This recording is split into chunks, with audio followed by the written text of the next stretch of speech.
Hello everyone, जय हिंद, वंदे मातरम। मैं Krishna sir आपका स्वागत करता हूं आपके अपने यूट्यूब चैनल कृष्णा स्टडी मस्ती पे। तो बने रहिएगा, वीडियो में अंत देखिएगा। आज हम लोग डिस्कशन करने वाले हैं लेखपाल का प्रैक्टिस सेट चल रहा था, जिसमें हम लोग प्रैक्टिस सेशन की अगर हम बात करते हैं तो थर्ड लेके चल रहे थे।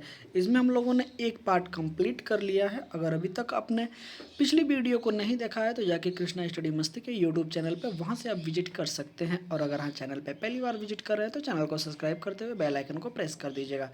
तो चलिए हम लोग स्टार्ट करते हैं। अगर यूपी ट्रिपल एससी का आप अगर कोई भी एग्ज़ाम देने जा रहे हैं, खैर अगर ऐसे भी देखें, अगर वनडे एग्ज़ाम आप कभी कोई भी देने जा रहे हैं तो उसके लिए ये सारे क्वेश्चन जो है कि इम्पोर्टेंट हो जाते हैं। तो चलिए स्टार्ट करते हैं। और ये रहा हम लोगों का आज पहला क्वेश्चन।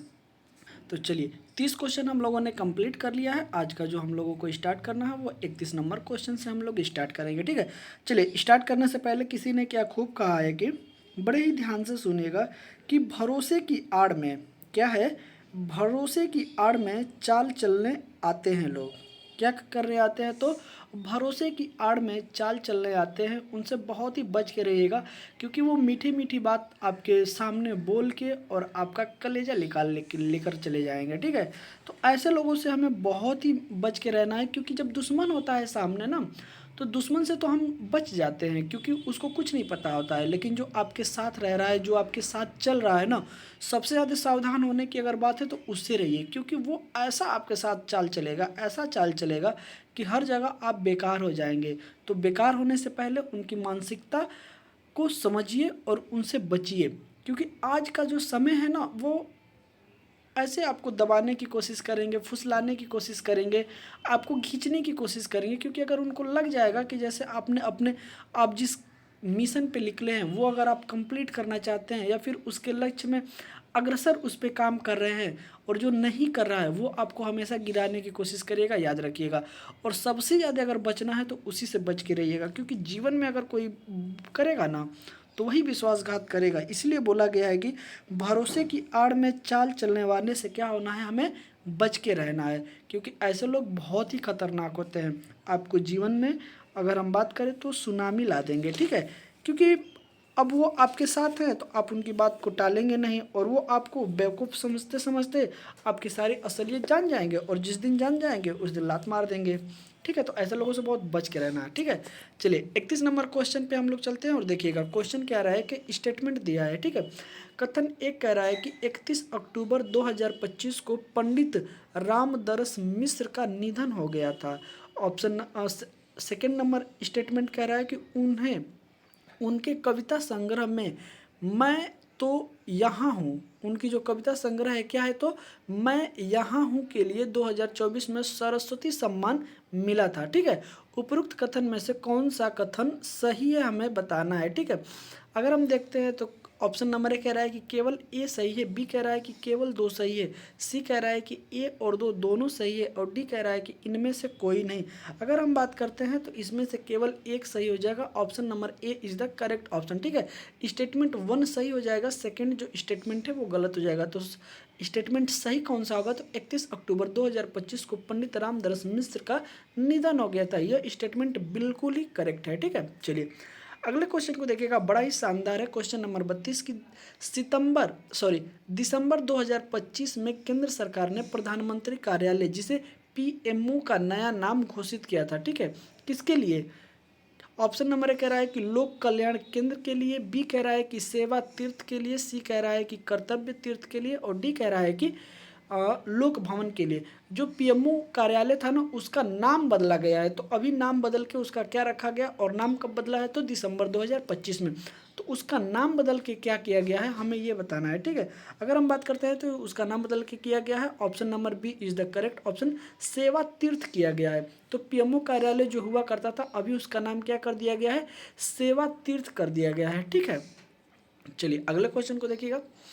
11 दिसंबर 2025 को पहला भारतीय ग्रीस समुद्री सुरक्षा संवाद क्या है, भारतीय ग्रीस समुद्री सुरक्षा संवाद 2025 कहाँ आयोजित किया गया है। ऑप्शन नंबर ए कह रहा है कि मुंबई में, बी कह रहा है कि अहमदाबाद में, सी कह रहा है कि एथेंस में, डी कह रहा है कि नई दिल्ली में।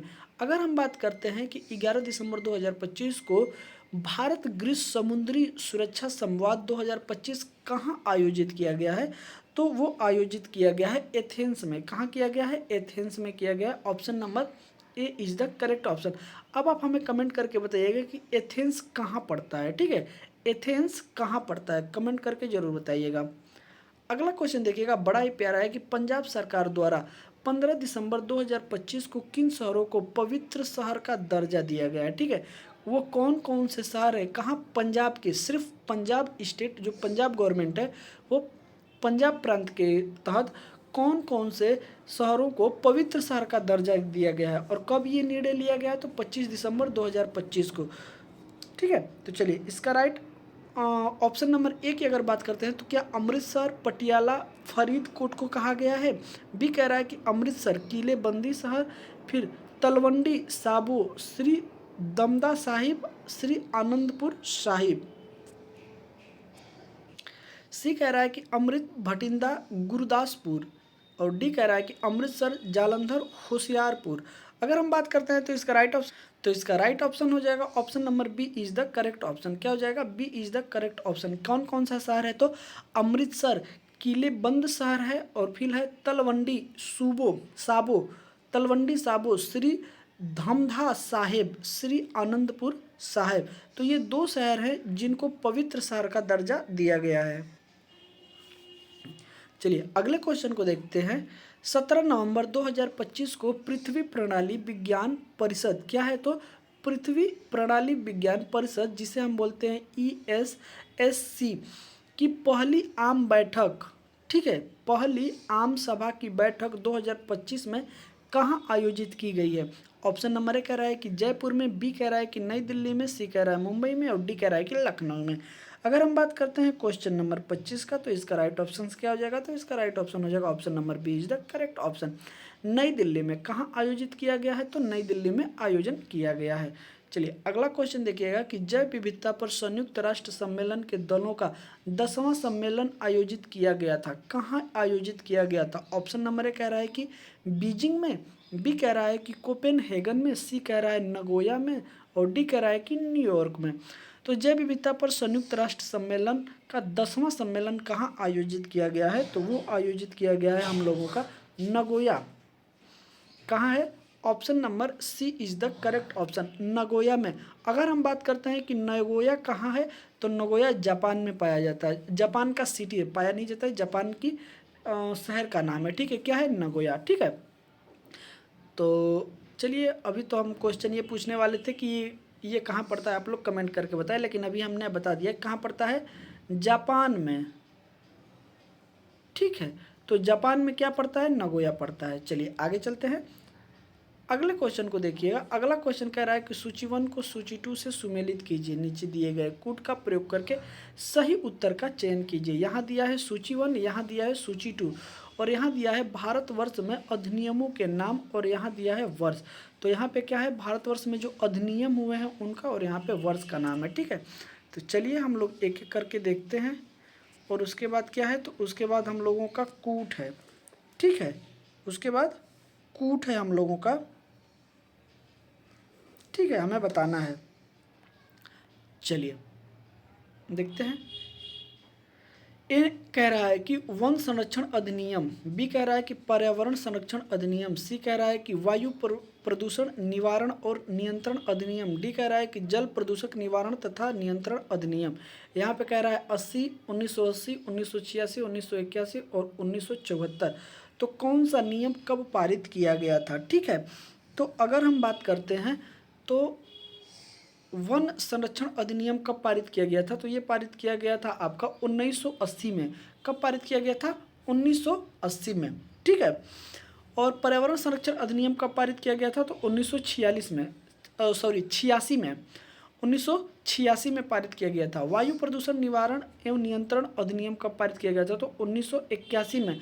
वहीं जल प्रदूषक निवारण तथा नियंत्रण अधिनियम कब पारित किया गया था? तो 1974 में। बिल्कुल 1, 2, 3, 4 हम लोगों का सही हो जाएगा। ठीक है, 12 और 34। चलिए 12, 34 की अगर हम बात करते हैं तो 1, 2, 3, चलिए ये तो होगा नहीं, ये तो होगा नहीं, 12-24 ये भी नहीं होगा। ऑप्शन नंबर अगर हम बात करते हैं तो D is the correct option हो जाएगा। क्या हो जाएगा? D is the correct option हो जाएगा। चलिए अगला क्वेश्चन देखिएगा, बड़ा ही शानदार है कि निम्नलिखित में से हिमालय की गिरिपद क्या है? गिरिपद पर पाया जाने वाला वन कौन सा होता है? कहाँ पे? तो हिमालय की गिरिपद की बात की जा रही है, ठीक है। ऑप्शन नंबर ए कह रहा है कि टुंड्रा होता है, बी कह रहा है कि अल्पाइन होता है, सी कह रहा है कि शीतोष्ण होता है, डी कह रहा है कि पर्णपाती होता है। अगर हम बात करते हैं कहाँ, तो हम बात करते हैं हिमालय के गिरिपद में। तो हिमालय के गिरिपद में पर्णपाती वन पाए जाते हैं। कौन से वन पाए जाते हैं? पर्णपाती वन पाए जाते हैं। Option number D is the correct option, ठीक है। D is the correct option हो जाएगा। चलिए अगला क्वेश्चन देखिएगा, आज कार्बन डाइऑक्साइड जिसे हम CO2 के उत्सर्जन में सर्वाधिक योगदान करने वाला देश कौन सा देश है जो सबसे ज़्यादा CO2 उत्सर्जित कर रहा है? ऑप्शन नंबर ए कह रहा है कि चीन, बी कह रहा है कि जापान, सी कह रहा है रूस और डी कह रहा है कि संयुक्त राज्य अमेरिका। अगर हम बात करते हैं सबसे ज़्यादा कार्बन कौन उत्पादित कर रहा है, तो अभी फिलहाल में चीन कर रहा है। कौन कर रहा है? चीन कर रहा है। ए इज द करेक्ट ऑप्शन हो जाएगा। चीन सबसे ज़्यादा उत्पादन कर रहा है किसका? तो कार्बन डाइऑक्साइड का, CO2 का। अगला देखिएगा, दो भिन्न समुदाय के बीच का संक्रांति क्षेत्र कहलाता है, ठीक है। क्या कहलाता है? दो समुदाय के बीच का। ऑप्शन नंबर ए कह रहा है कि इको टाइप कहलाता है, बी कह रहा है कि इकेट कहलाता है, सी कह रहा है इकोस्फीयर कहलाता है और डी कह रहा है कि इकोटोन कहलाता है, ठीक है। क्या कहलाता है हमें बताना है। अगर हम इस तरीके से देखें तो इसका राइट ऑप्शन क्या हो जाएगा? क्वेश्चन नंबर 40 की अगर हम बात करते हैं तो इसका राइट ऑप्शन हो जाएगा इकोटोन। क्या हो जाएगा? इकोटोन हो जाएगा। Option number D is the correct option हो जाएगा। क्या हो जाएगा? इकोटोन राइट ऑप्शन हो जाएगा।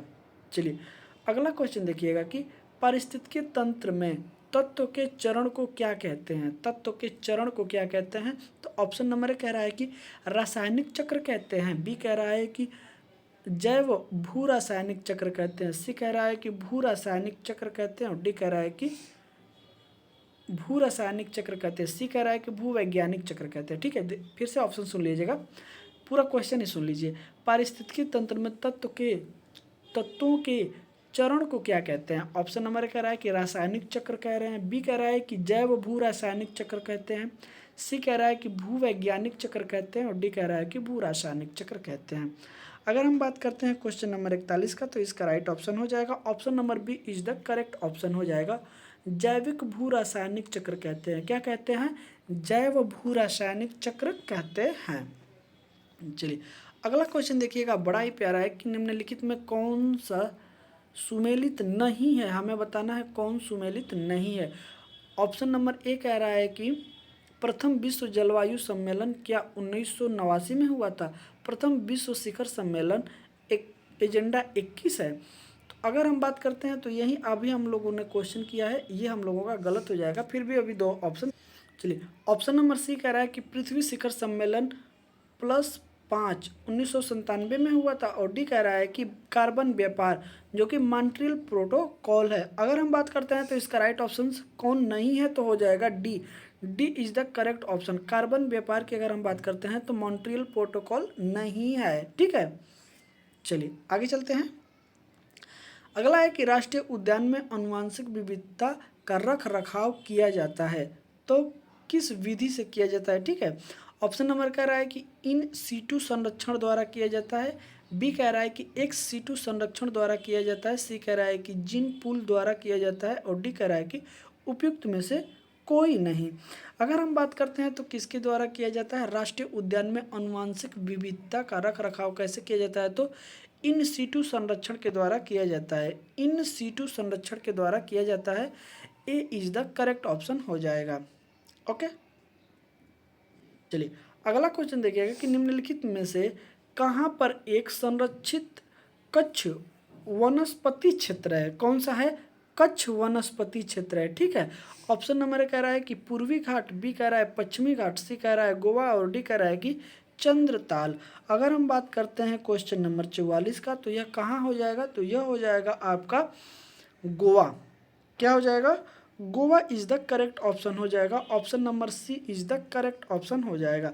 चलिए अगला क्वेश्चन देखिएगा कि राष्ट्रीय पर्यावरण अभियांत्रिक शोध संस्थान, जिसे हम बोलते हैं नीरी, क्या बोलते हैं, नीरी, NEERI, नीरी अवस्थित है। तो यह कहाँ अवस्थित है, और इसका फुल फॉर्म होगा राष्ट्रीय पर्यावरण अभियांत्रिक शोध संस्थान। अगर हम बात करते हैं, ऑप्शन नंबर ए कह रहा है कि बेंगलुरु में स्थित है, बी कह रहा है कि हैदराबाद, सी कह रहा है नागपुर, और डी कह रहा है कि नई दिल्ली में स्थित है। तो इसका राइट ऑप्शन क्या हो जाएगा, तो इसका राइट ऑप्शन हो जाएगा option number C is the correct option, Nagpur में। कहाँ, नागपुर में स्थित है। ठीक है, राष्ट्रीय पर्यावरण अभियांत्रिक शोध संस्थान की अगर बात करते हैं तो यह नागपुर में स्थित है। अगला क्वेश्चन देखिएगा कि एक औपचारिक पत्र में समाप्ति के पूर्व हस्ताक्षर और नाम के ऊपर कौन सा कथन उपयुक्त होता है। ऑप्शन नंबर ए कह रहा है कि भवदीय, सी कह रहा है कि सादर प्रणाम, और सॉरी बी कह रहा है सादर प्रणाम, और सी कह रहा है कि आपका प्रिय, और डी कह रहा है कि आपका आज्ञाकारी।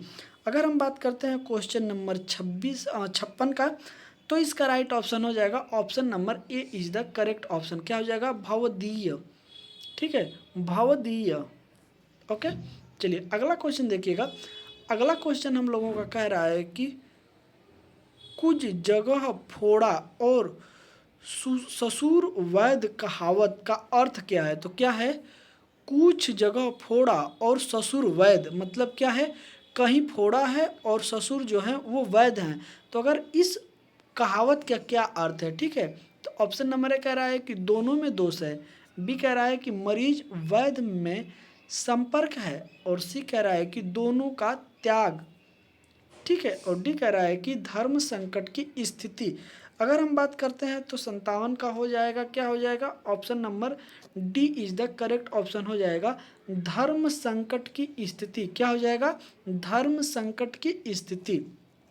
चलिए अगला देखिएगा, खिड़की किस प्रकार का शब्द है। तो खिड़की किस प्रकार का शब्द है। ऑप्शन नंबर ए कह रहा है कि तद्भव है, बी कह रहा है कि विदेशज है, सी कह रहा है देशज है, और डी कह रहा है कि वर्णसंकर है। ठीक है, अगर हम बात करते हैं कि खिड़की किस प्रकार का शब्द है, तो खिड़की हमारा है प्रकार का देशज है। कैसा है, देशज है। Option number C is the correct option हो जाएगा, देशज है शब्द। कैसा शब्द है, देशज है। चलिए अगला देखिएगा, निम्नलिखित शब्दों पर विचार कीजिए। अधोगति, उज्ज्वल, विस्मरण, हितैषी। ठीक है, अगला कह रहा है कि किस विकल्प में सभी, क्या कह रहा है, शुद्ध विकल्प है। ठीक है, ये चार आपको विकल्प ऑप्शन दिए गए हैं, और इसमें से बताना है कि कौन कौन से जो शुद्ध है। ठीक है, ऑप्शन नंबर कह रहा है कि क्या 1, 2 और 4 सही है, बी कह रहा है कि 1, 2, 3 सही है, सी कह रहा है कि 3 और 4 सही है, और डी कह रहा है कि 2, 3 सही है।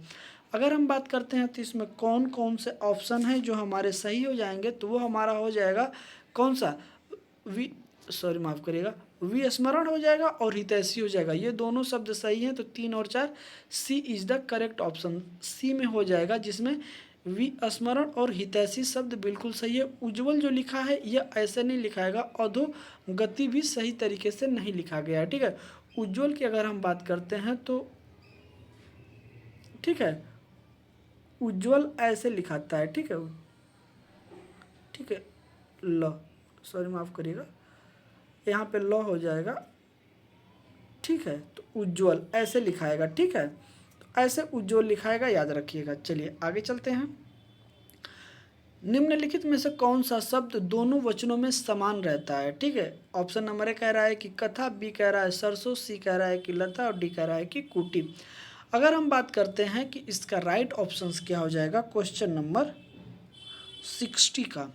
ठीक है, तो क्या हो जाएगा, सरसों, सरसों जो होता है यह दोनों वचनों में समान होता है। ठीक है, option number A is the correct option हो जाएगा। ठीक है, अगला क्वेश्चन कह रहा है कि नदागम्य किस शब्द का संधि विग्रह क्या होगा। ठीक है, ऑप्शन नंबर ए कह रहा है कि नद धन आगम, बी कह रहा है नदी धन आगम, सी कह रहा है नधा धन आगम, और डी कह रहा है कि नदी धन आगम। अगर हम बात करते हैं तो इसका राइट ऑप्शन क्या हो जाएगा, तो इसका राइट ऑप्शन हो जाएगा नदी धन आगम को क्या बोलते हैं, नदागम, नदागम बोलते हैं। ठीक है, नदी धन आगम को क्या बोलते हैं, नदागम बोलते हैं। चलिए अगला क्वेश्चन देखिएगा, और चलिए अगला क्वेश्चन देखने से पहले किसी ने क्या खूब कहा है, बड़ा प्यारा कोट है, इसको ध्यान से सुनिएगा कि ठीक है, कि रोना तो, ठीक है सुनिएगा, रोना तो पीड़ा का प्राथमिक चरण है। क्या है? रोना तो पीड़ा का प्राथमिक चरण है, असहनीय पीड़ा का अंतिम चरण मौन होता है। ठीक है, असहनीय पीड़ा का अंतिम चरण मौन होता है। क्योंकि देखिए जब जीवन, अगर आप किसी लक्ष्य को लेके अगर निकले हैं घर से, ठीक है, अगर रास्ते में कोई रुकावट आ रही है और अगर उसको अगर आप साबित न कर पाए, क्योंकि अगर हो सकता है कि अगर आपने काम किया हो लेकिन आपके पास कोई सबूत ना हो, तो वहाँ पे पीछे हटना क्या होता है, बुद्धिमानी होती है। क्योंकि जाहिर सी बात है कि अगला आदमी झूठ बोलने पे उतारू हो चुका है, तो वहाँ से आप क्या करिएगा, अपने कदम पीछे हटा लीजिएगा। क्योंकि अगर आप वहाँ पे बहस करेंगे, होता है ना कि मूर्खों के साथ बहस नहीं की जाती है, क्योंकि मूर्खों का क्या होता है कि वो बहस करके पहले आपको अपने लेवल पे लाएंगे, ठीक है, और फिर आप पे हंसेंगे कि देखिए आप इतना पढ़े लिखे हैं और आप ये कह रहे हैं। तो वैसे में यही ज़्यादा सटीक रहेगा जवाब कि आप अपने आप को पीछे हटा लें कदम को, ठीक है, क्योंकि ज़्यादा वही किफ़ायती रहेगा। ठीक है, क्योंकि अगला आदमी झूठ बोलने पे तो उतारू हो गया है, अब वो किसी की सुनेगा है नहीं। तो जाहिर सी बात है कि अगर ऐसा सिचुएशन अगर आपके साथ भी हो रहा है तो फिर चुप होके पीछे हट जाइएगा, क्योंकि हर एक चीज़ का सबूत रखना इम्पॉसिबल है, आदमी नहीं रख सकता है। लेकिन अगर अगला आदमी तो मानने के लिए तैयार नहीं है, तो बहस करना ही क्यों है, क्योंकि आप जिस लक्ष्य को लेकर निकले हैं, लक्ष्य बड़ा है, न कि उससे बहस करना बड़ा है। ठीक है, तो ये याद रखिएगा। चलिए अगले क्वेश्चन पे हम लोग आते हैं, और क्वेश्चन नंबर बड़ा ही प्यारा है कि जो कवि लोकप्रिय होता है, तो क्या है, जो कवि लोकप्रिय होता है उसका सम्मान सभी करते हैं। इस वाक्य का सरल वाक्य होगा। हमें बताना है, जो ये है ना, यहाँ से आप देखेंगे तो ये पूरा का पूरा जो है ना, ये संयुक्त वाक्य है। ठीक है, अब इसको हम लोग क्या करना है, सरल वाक्य में इसको कन्वर्ट करना है। तो क्या हो सकता है, ऑप्शन नंबर ए कह रहा है कि जो कवि होते हैं वे लोकप्रिय होते हैं, बी कह रहा है कि लोकप्रिय कवि का सम्मान सभी करते हैं, सी कह रहा है कि कवि लोकप्रिय होते हैं और सम्मानित होते हैं, डी कह रहा है कि कवि लोकप्रिय होते हैं इसलिए सम्मानित होते हैं। अब हमें बताना है कि इसका राइट ऑप्शन क्या हो जाएगा। अगर हम बात करते हैं तो इसका राइट ऑप्शन हो जाएगा option number B is the correct option, की लोकप्रिय कवि का सम्मान सभी करते हैं। इसका सरल वाक्य जिसे दिया है मिश्रित वाक्य, ठीक है, कि संयुक्त वाक्य है कि जो कवि लोकप्रिय होता है उसका सम्मान सभी करते हैं। अगर इसको सरल वाक्य में किया बोला जाए तो एक वाक्य में आप बोल सकते हैं कि लोकप्रिय कवि का सम्मान सभी करते हैं। ठीक है, यहाँ पे आ जाएगा कि कवि जो हैं वो लोकप्रिय भी हैं, और यहाँ पे आ जाएगा कि सब लोग उनका सम्मान भी करते हैं। तो is the right option B is the correct option हो जाएगा। चलिए अगले क्वेश्चन को देखिएगा। अगला क्वेश्चन भी बड़ा ही प्यारा है कि अली अली अली, देखिए दो अली दिया है, एक दिया है अली अली, शब्द का सही अर्थ है तो क्या है।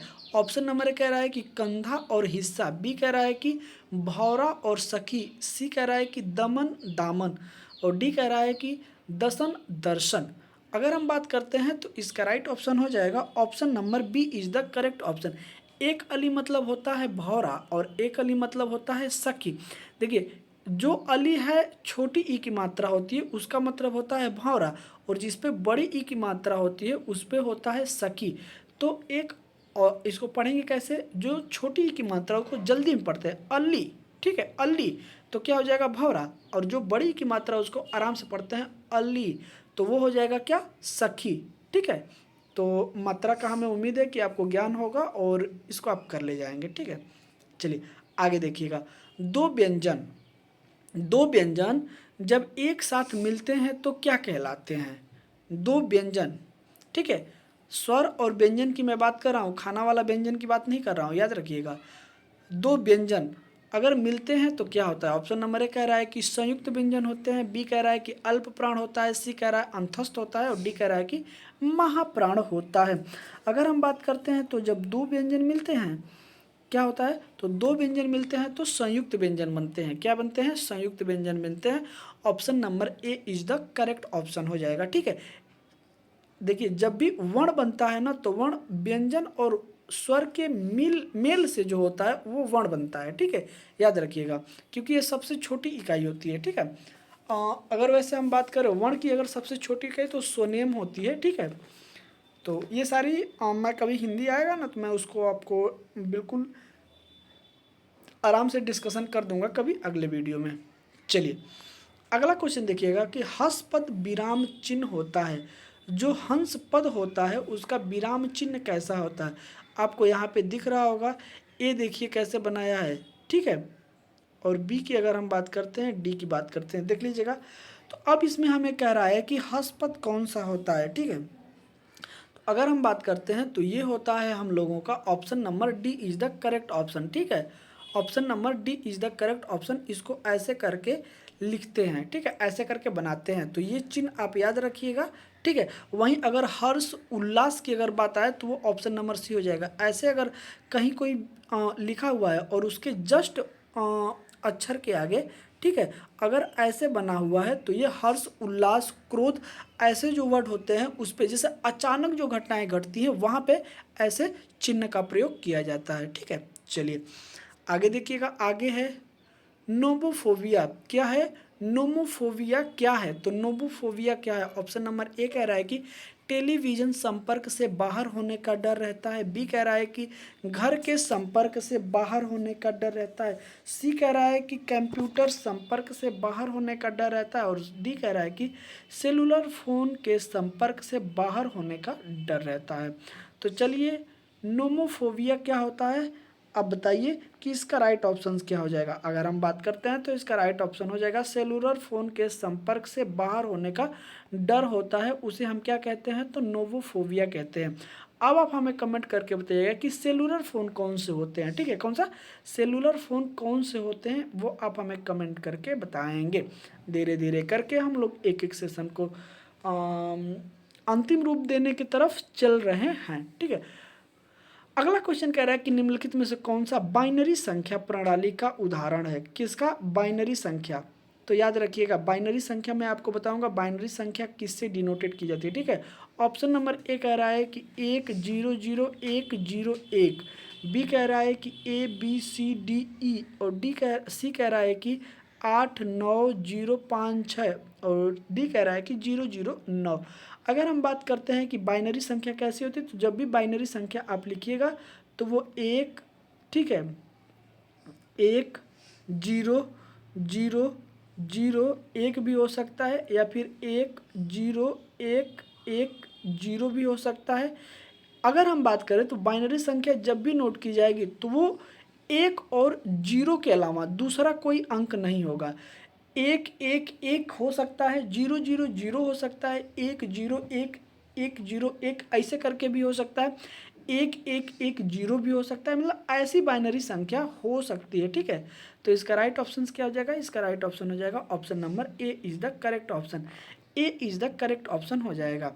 चलिए इसमें हम लोग 70 क्वेश्चन कंप्लीट करेंगे और फिर अगले सेशन में हम लोग 100 क्वेश्चन कंप्लीट कर लेंगे। तो लगभग अगर आप देखेंगे तो इसका आपके सामने 9 वीडियो में आपको 3 सेशन 3 प्रैक्टिस सेट आपको कंप्लीट नज़र आएगा, ठीक है। चलिए अगला क्वेश्चन है कि निम्नलिखित दिए गए विकल्पों में कौन निजी नेटवर्क क्या है? तो निजी नेटवर्क है, हमें बताना है। ऑप्शन नंबर ए कह रहा है कि एक्सट्रानेट, बी कह रहा है कि इंटरनेट, और डी कह रहा है कि डिलेट, और सी कह रहा है डीनेट, और डी कह रहा है कि इंटरनेट। अब हमें बताना है कि निजी नेटवर्क कौन सा होता है, ठीक है। तो अगर निजी नेटवर्क की अगर हम बात करते हैं तो इसका राइट ऑप्शन हो जाएगा इंटरनेट, ठीक है, ऑप्शन नंबर इंटरेक्ट, ठीक है, option number B is the correct option हो जाएगा। चलिए अगला क्वेश्चन देखिएगा, कंप्यूटर पर रिमोट लॉगिन की सुविधा कौन प्रदान करता है? कंप्यूटर पे रिमोट लॉगिन की सुविधा कौन प्रदान करता है, हमें बताना है। ऑप्शन नंबर ए कह रहा है कि RTP करता है, बी कह रहा है कि HTTP करता है, सी कह रहा है कि FTP करता है, और डी कह रहा है कि टेलनेट करता है। अब हमें बताना है कि वो कौन सा इसका राइट ऑप्शन हो जाएगा जो कंप्यूटर पर रिमोट लॉगिन करता है, ठीक है। अगर हम बात करते हैं तो इसका राइट ऑप्शन क्या हो जाएगा? तो इसका राइट ऑप्शन हो जाएगा टेलनेट। क्या होता है? टेलनेट होता है जो कंप्यूटर पे रिमोट लॉगिन करता है, ठीक है। इस क्वेश्चन को याद रखिएगा। अगला हम बात करते हैं, जैसे HTTP जो होता है ये हाई लैंग्वेज है। क्या है? कंप्यूटर की लैंग्वेज होती है जो हाई लेवल की लैंग्वेज होती है। क्या होती है? हाई लेवल की लैंग्वेज होती है। चलिए, इस सेशन का ये लास्ट क्वेश्चन होगा, बड़ा ही शानदार है कि CPU की कौन सी विशेषता यह निर्धारित करती है कि वह प्रति सेकंड कितने निर्देशों को संपादित कर सकता है। ऑप्शन नंबर ए कह रहा है कि क्लॉक स्पीड, बी कह रहा है कि पावर कंज्यूमटिशन, और सी कह रहा है कि नंबर ऑफ रजिस्टर, और डी कह रहा है कि कैश साइज। अगर हम बात करते हैं तो इसका राइट ऑप्शन क्या हो जाएगा? तो इसका राइट ऑप्शन हो जाएगा क्लॉक स्पीड। क्या हो जाएगा? क्लॉक स्पीड हो जाएगा। Option number A is the correct option. तो आज भी हम लोगों ने 30 क्वेश्चन कंप्लीट कर लिए हैं। सेशन आपको कैसा लग रहा है ज़रूर आप कमेंट करके बताएं। अगर आपको लेखपाल का एग्ज़ाम देने जा रहे हैं तो ये प्रैक्टिस सेट आपके लिए काफ़ी हेल्पफुल होने वाली है। चलिए, अब यहीं पे हम समाप्त करते हैं। और जाते जाते किसी ने क्या खूब कहा है कि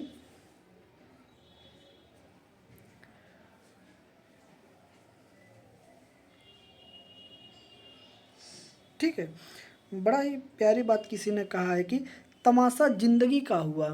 क्या है? तमाशा जिंदगी का हुआ, कलाकार सब अपने लिख ले। ठीक है, तो बड़ी सीख है। और हमें बस इतना टारगेट करना है कि हमें अपने एग्ज़ाम को टारगेट करके चलना है कि हमको एग्ज़ाम पास कैसे होना है। ठीक है, बाकी क्या हो रहा है हमें उससे मतलब नहीं है। लेकिन एक चीज़ हम आपको जाते जाते बता देते हैं कि अपने सगे संबंधियों से भी आप सावधान रहिएगा, क्योंकि ज़माना बहुत ही बहुत बहुत उल्टा चल रहा है। ठीक है, क्योंकि अगर इतना अपमान के रखिए कि आप कोई भी चीज़ साबित नहीं कर सकते हैं। ठीक है, तो चलिए, और इसी के साथ मैं अपनी वाणी को विराम देता हूँ। मिलता हूँ आपसे अगले सेशन में, तब तक के लिए जय हिंद, वंदे मातरम। अपना ख्याल रखिएगा।